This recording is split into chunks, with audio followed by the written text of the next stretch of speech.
Oh. Ma'am, ano yung friend?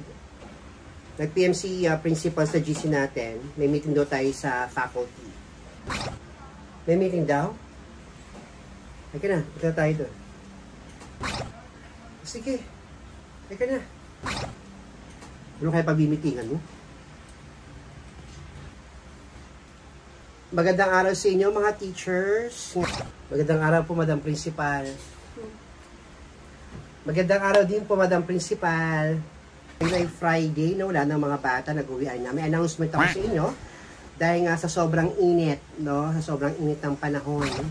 Alam ko na medyo naiinitan kayo sa inyong mga uniform. Pinapayagan ko kayo na magsuot kayo ng inyong mga kasuotan na kung saan komportable kayo. Ha? Mag-uumpisa yan sa Lunes. Ay, thank God. Pwede magsuot ng hindi naka-uniform. Okay, o sa Monday. Kaya kung ano mang pwedeng kasuotan na kung saan komportable kayo, pwede nyo nung suotin. Okay? So maraming salamat ha. Dito na muna kayo at meron pa akong pupuntahan. Pupunta pa ako ng district dahil may meeting kami with the PSDS. Sige, maraming salamat sa inyo.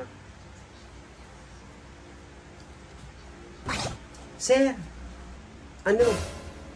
Sama ka sa Tagaytay. Kasama sila ma'am ha. Oo nga, punta tayong Tagaytay. Ang init dito sa ano? GMA? Tagaytay. O sige, sama ako. Kape lang tayo. Ambagan kami sa gasolina. Huwag ka mag-alala. Nakubuti naman, mag-ambagan kayo sa gasolina. Mahal ang gasolina ngayon. Libre ka namin sa kape. Promise mo, Miss Bulala ko, libre mo akong kape ha. Monday ha. Half day lang tayo sa Monday. Afternoon, diretso na tayo sa Tagaytay. Doon tayo mag-lunch. Oo, sige. Dadali ko yung kotse sa Monday. Hindi ko kasi dinala ngayon eh. Nandun sa bahay, nakapark. Sige, ha? Sige na. Salamat, tumayag si Sir. Kain tayo doon sa may sa may Starbucks. May ay, Starbucks tawag ba doon? Basta doon. Maganda yung kapihan doon. Yung tayo. Meanwhile. Ay, salamat. Buti maaga yung anak kong si Nita pumasok. At half day lang sila ngayon. Edi maganda na half day lang ang mga bata ngayon. Napakainit naman kasi talaga ng panahon. No, kahit nga dito sa tindahan ko dalawang electric pa na gamit ko, ramdam ko pa rin ang init, grabe. Uy, si Miss Bulalakaw. Ha? Si Miss Bulalakaw? Good morning po, Miss Bulalakaw. Magandang araw. Magandang araw po, Miss Bulalakaw. Ay, good morning po, Aling Nena, Aling Negra, good morning po. May swimming po ba kayo? Ay naku, wala po akong swimming. May klase po kami sa school. Paano ako makakapag-outing? Meron pa po kaming klase, hindi pa po bakasyon. Bakit hindi po kayo naka-uniforme, naka-uniform? Naku, hindi po ako naka-uniform kasi po piniyagan po kami ng principal namin na suotin namin yung mga damit na kung saan komportable kami. Kasi nga po, di ba, napakainit po sa classroom. Kaya ito po yung sinuot ko kasi nga po para maibsan yung init na nararamdaman ko. Napakainit sa classroom.